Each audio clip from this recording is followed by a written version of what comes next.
Hello and welcome to Cinema Express. My name is Ram Venkat Srikar. இன்னைக்கு நம்ம கூட இருக்கிறது director Selvaraghavan, sorry, actor Selvaraghavan, who played Sangayya in Saani Kaayidham.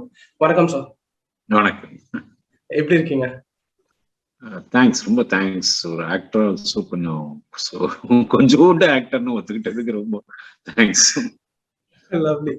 Sir, எப்படி sir இருந்தது கடந்த ஒரு 2 weeks? Like I'm sure உங்க social media must have been flooded with mentions இல்லையா அபவுட் சங்கயா. எப்படி இருந்தது கடந்த?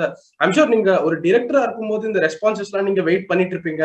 எப்படி மக்கள் வந்து அதை ஏத்துக்கிறாங்க, எப்படி ரெஸ்பாண்ட் பண்றாங்கன்றது வந்து you keep a tab as a director. இந்த வாட்டி ஆஸ் அன் ஆக்டரா அது எப்படி டிஃப்ரெண்டா இருந்தது? எக்ஸ்பீரியன்ஸ் ரொம்ப சந்தோஷம்,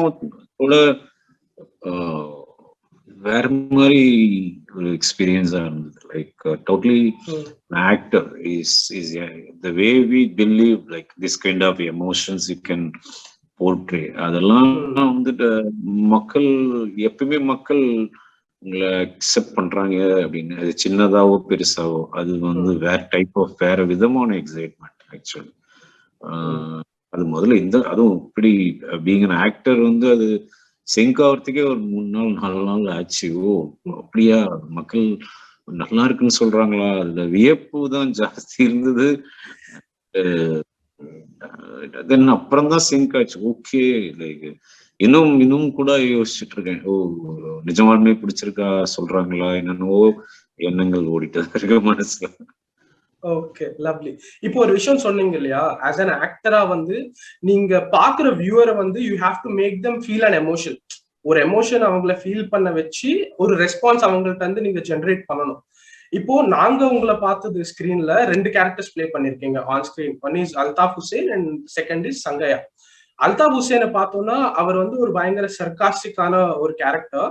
அண்ட் அந்த கேரக்டர்ல இருந்து வியூவர் ஜெனரேட் பண்ற ரெஸ்பான்ஸ் வந்து காமெடி, சிரிக்க வைக்கிறது.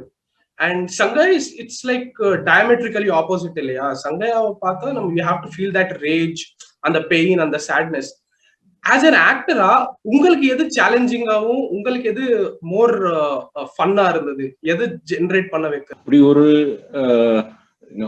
when you make movies, நம்ம டிஃப்ரெண்ட் டைரக்டர்ஸோட செட் எப்படி இருக்குன்னு பாக்குற சான்ஸ் கிடைக்காது. நம்ம ஒரே நம்மளோட செட் மட்டும்தான், நம்மளுடைய இது மட்டும்தான் கிடைக்கும். இதுல ரொம்ப 2 different sets of different directors, நிறைய டிஃப்ரெண்ட் டெக்னீஷியன்ஸ், நிறைய டிஃப்ரெண்ட் விஷயங்கள். அது ரொம்ப சந்தோஷமா இருந்தது experience. It's like two different film makers, அவங்களோட ஸ்டைல் பார்க்கறதுக்கு ரொம்ப எக்ஸைட்டிங்கா. ஆஸ் அன் ஆக்டரா எது உங்களுக்கு கம்ஃபர்ட் ஜோன் சொல்லி ஏதாவது ஃபீல் பண்ணிருக்கீங்களா இப்போ பிளே பண்ண 2 கேரக்டர்ஸ்ல இப்போ வரைக்கும்? இல்ல, 2 பேர் இந்த மாதிரி Nelson and fortunate to work with Nelson and Arun. And that's how I take it. And அவங்களுடைய vision, I'm able to fulfill it a bit and I'm grateful to them. Now coming to Sangayya and Saani Kaayidham, Arun சொல்லியிருந்தாரு that இந்த character வந்து உங்களை மைண்ட்ல வச்சுட்டு தான் இந்த கேரக்டரே அவர் எழுதியிருக்காருன்னு சொல்லி. ஸோ அப்படியே ஒரு கேரக்டரை உங்களை நினைச்சு உருவாக்கும் போது when you are playing it on screen, எவ்வளோ வந்து டிரெக்டர்ஸோட இன்புட்ஸ் இருந்தது அண்ட் எவ்வளோ was your own personality in it? Directors இன்புட்டா ஒண்ணுமே இல்லை ஆக்சுவலி, டோட்டலி நில். ரொம்ப நம்மள நினைச்சு ஒரு பண்ணிருக்காங்க. அதே மாதிரி டைரக்டர் நீ work with him gave me a lot of space. Saani Kaayidham, every scene he let you decide, you let you perform the scene in and அந்த மாதிரிலாம் விஷயங்கள் ரொம்ப நல்லா ஆக்சுவலி. ஸோ உங்களோட ரெஸ்பான்சிபிலிட்டி ரொம்ப ஜாஸ்தியா இருக்கும். ஸோ இப்போ நான் 2 சின்ன இன்ஸ்டன்சஸ் நான் நோட்டீஸ் பண்ணது உங்கள்கிட்ட கேட்கறேன். அது வந்து எப்படி உருவாக்குனீங்கன்னு சொல்லுங்க. இது ரொம்ப மைன்யூட்டான விஷயங்கள் தான். ஒரு சீன் இருக்கும் இல்லையா, வேர் சங்கயா டாக்ஸ் டு பொன்னி அபவுட் எப்படி அவங்களோட ஃபேமிலியை வந்து ரொம்ப கஷ்டப்பட்டுனா எவ்வளவு ப்ராப்ளம்ஸ் ஃபேஸ் பண்ணியிருக்காங்க. அந்த சீனுக்கு முன்னாடி நீங்க வேன்ல வந்து இறங்கி ஒரு 2 seconds பாஸ் எடுப்பீங்க. Like you stand there for 2 seconds and then come. Why was that? Like இந்த மாதிரி சின்ன சின்ன விஷயங்கள் இதெல்லாம் நீங்க Are these things that you brought to the table? I try to portray the character. I try to do it as much as in real life. Real life எப்படி react பண்ணுமோ அந்த மாதிரி தான் I have tried and that's how director wanted it also. And so more and more real life மாதிரி பண்ணதான் try பண்ணிருக்கேனே தவிர there's no particular intention 2 seconds பாஸ்ல இருக்குன்னு. அந்த மனிதருக்கு வந்து 2 செகண்ட் கழிச்சு திரும்பி இருக்காரு சங்கையா, அவ்வளவுதான். சினிமாட்டோகிராஃபர் யாமினி யக்னமூர்த்தி வந்து எங்களுக்கு ஒரு இன்டர்வியூல சொல்லியிருந்தாங்க that she shared something very interesting. So அந்த வீட்டை கொளுத்துற சீன் வந்து ஆல்தோ அதுக்கு இன்னும் டைம் இருந்தாலும் பை மிஸ்டேக் அது வந்து லைட்டிங் செட் பண்ணும்போது அதை எரிச்சிட்டாங்க. And all of a sudden you had to come and perform that break down scene. அது how did you get into that moment? Because it's not a easy scene கூட கிடையாது இல்லையா? Tell us about that experience, no? அந்த ஜோன்ல திடீர்னு போயிட்டு when they were shooting that particular scene, அதோட beginning and the whole night I was sitting with one emotion, like the child died and who used to be my best friend and who used to be my only friend in the film, and I used to share everything, me and that child share everything, all the emotions, everything, and so that's the only thing again and again hitting me. அதுதான் எனக்கு மற்றபடி அது முதல்ல இருந்தே யோசிச்சுட்டே எவ்வளோ chat it's like அந்த மாதிரி திடீர்னு கூப்பிட்டா என்ன 6 மணி நேரம் கழிச்சு கூப்பிட்டா அந்த emotion is emotion. So I just that emotion only coming out in that way. Wow. So you were literally in Sangayya shoes அந்த பாயிண்ட்ல. சங்கையா எப்படி யோசிக்கிறாரோ அப்படிதான் நீங்க யோசிச்சுட்டு இருந்தீங்க அந்த டைம்ல? இல்ல அப்படின்னு இல்ல, சங்கையா அப்படின்ட்டு இல்ல.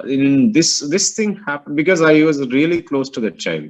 Every day we used to spend time in the film, and so suddenly இந்த மாதிரி okay அப்படின்னும்போது that came really, I mean, even though it's fiction, even though it is still when you imagine and things like that, the emotions are same. Arun வந்து இன்னொரு இன்டர்வியூல சொல்லியிருந்தாரு that நீங்க வந்து obviously Selvaraghavan is a director, but அந்த உள்ள இருக்கிற director வந்து எப்பவுமே எட்டி வெளில பார்க்கவே மாட்டாரு. பட் ஒரு பாயிண்ட்ல கிளைமேக்ஸ் ஷூட் பண்ணும்போது there was some logistical issues and Arun வந்து ஏதோ ப்ரப்போஸ் பண்ணியிருந்தாரு that நம்ம இதை கொஞ்சம் மாத்திக்கலாமான்னு சொல்லி. அப்போ நீங்க அவர்கிட்ட சொல்லியிருந்தீங்களாமே we are directors, we have to execute what we want. What was that about, and what is the advice that you gave to Arun? It is not like I just told him one thing: follow your vision.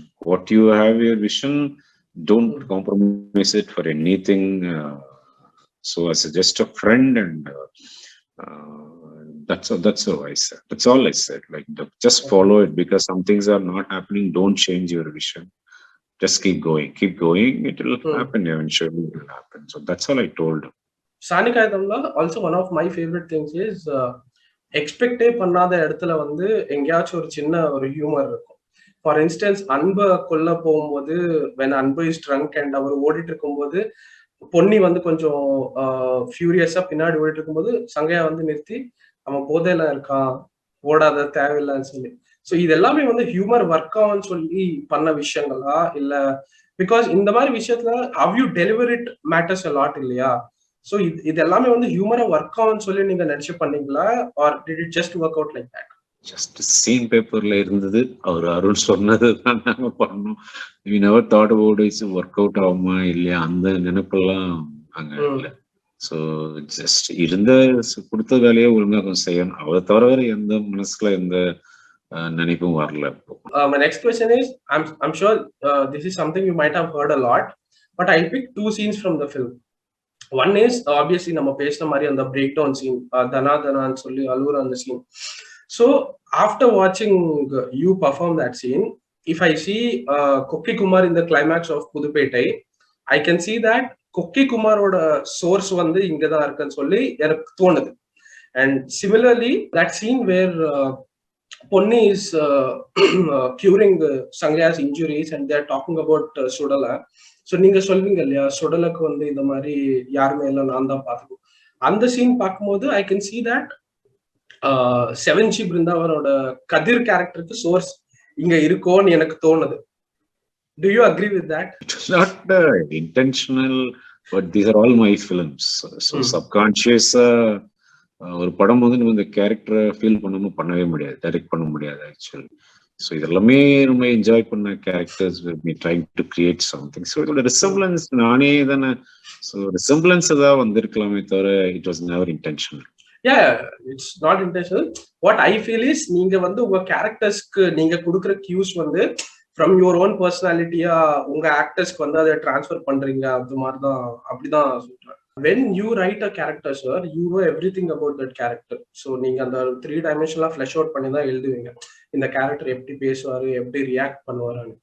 But when you are playing someone else's character, when you are embodying someone else's imagination, உங்களுக்கு எவ்வளவு information தேவை, இப்படி react பண்ணணுமா அப்படி react பண்ணணுமான்னு to perform that character? Both information வந்து that particular character background டெஃபினட்டா தெரியணும். And what the director expects when he is pushed to the character pushed to certain situations in life, அது ரொம்ப ரொம்ப இம்பார்ட்டன்ட். அதுக்கு அந்த கேரக்டர் என்னன்னு மோஸ்டா டைரக்டர் தெரிஞ்சிருக்கும் அவருக்கு. ஏன்னா நம்மளோட ஒரு பல வருஷமா அதுல வாழ்ந்துட்டு இருக்கிறவர், அவருக்கு தெரிஞ்சிருக்கும். அவரு ஹிண்ட் கொடுக்கும்போது நம்ம அதை புரிஞ்சுட்டு டெஃபினட்டா we should do it. I think it's a process between actor and director. Generally people say that there is something very satisfying about watching violence on screen, because these are things they can't generally do in their life, right? நம்ம கோவம் வந்தாலோ எது வந்தாலோ you can't just go and hit a person. So what do you think works about violence in films? More than violence, as long as it's justified, it's needed for the film and it's an emotion. So அதை நம்ம பிரிச்சு பார்க்க வேண்டிய அவசியம் இல்லை. அது ஒரு emotion. அது நம்ம காதலுக்குன்னு ஒரு எமோஷன் இருக்கு இல்லையா, அதுக்கு எவ்வளோ நம்ம இம்பார்ட்டன்ஸ் கொடுக்குறோமோ அதே மாதிரி இது வஞ்சிக்கப்பட்டவர்கள் அதை என்ன எப்படி அது கெட் பேக், அதை எப்படி நம்ம ரியல் லைஃப்ல யாரும் நம்ம பழி வாங்குற மாதிரி தெரியல ஆக்சுவலா. அது நம்ம படத்துல பார்த்தாலும் சாட்டிஸ்ஃபை ஆயிட்டோம், நம்மளுக்கு அந்த அளவுக்கு லைஃப்ல பிரச்சனை நடந்திருந்தா. ஸோ அது ஒரு எமோஷன்ஸ் தான். இது நம்மளால நடக்க முடியாது. ஸ்கிரீன்ல 2 நேச்சுரல் ஆக்டர்ஸ், நேச்சுரல் கேரக்டர்ஸ் பண்றாங்கன்றது நம்மளுக்கு ஃபுல்ஃபில்லிங்கா இருக்கும். அண்ட் ரிவெஞ்ச் அப்படின்றது எல்லா படத்துலயும் ஆல்மோஸ்ட் இருக்கும். இப்போ நீங்க சொல்ற வேற படங்களும் இப்போ ஓடிட்டு இருக்க படத்துலயும் நீங்க ஒரு பர்டிகுலர் சிச்சுவேஷன்ல போட்டு அவங்க திருப்பி வர்றது part of cinema. The film is extremely violent, right? So did the extreme violence, the graphic violence, did it affect you as an actor? No. Okay. Lovely. Yeah. Okay, sir. Thank you very much for your time. We are hoping to see more of you on screen. Thank you. Thank you.